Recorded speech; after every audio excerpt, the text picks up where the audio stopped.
ভারতের মুখে আমি লাথি দেই। ভারত বা আইপিএল নয়, সবার আগে আমার বাংলাদেশ। সাম্প্রতিক সময়ে এমন মন্তব্যই করেন বিপিএল এ সিলেটের কর্ণধার ফাহিম আল চৌধুরী। নিজের এক সাক্ষাৎকারে ফাহিম বলেন ঠিক এমনটাই। সেখানে মুস্তাফিজ ইস্যু নিয়ে কথাও বলেন ফাহিম। ভারতের প্রতি ছুড়ে দেন লাথি। পুরো বিষয়ে ফাহিমের মন্তব্য নিয়ে থাকছে প্রতিবেদন। বিপিএল দিয়ে এসেছিলেন আলোচনায়, সেখানে ফাহিম আল চৌধুরীর উক্তি ও প্যাশন নজর কেড়েছিল সবার। বিপিএল এ সিলেটের দায়িত্ব নিয়ে মাঠ ও মাঠের বাইরে ছিলেন সরব। এর বাইরে দলে এনেছেন মঈন আলী, ওমর জাই, Chris Woakes, Sam Ayub, Sam billings এর মতো তারকা ক্রিকেটারদের। এর বাইরে ম্যাচের ফলাফলে তার প্যাশন ছিল চোখে পড়ার মতো।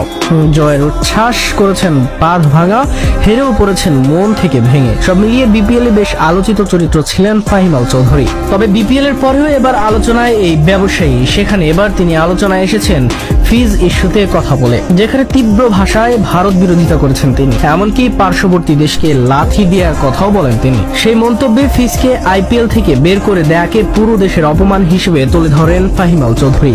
সে অপমানটাই মেনে নিতে পারছেন না তিনি। ফিজের অপমান দেশের একজন হয়ে লজ্জিত হয়েছেন। বাংলাদেশকে অপমানকারী ভারতের প্রতি তার চলে এসেছে লাথি।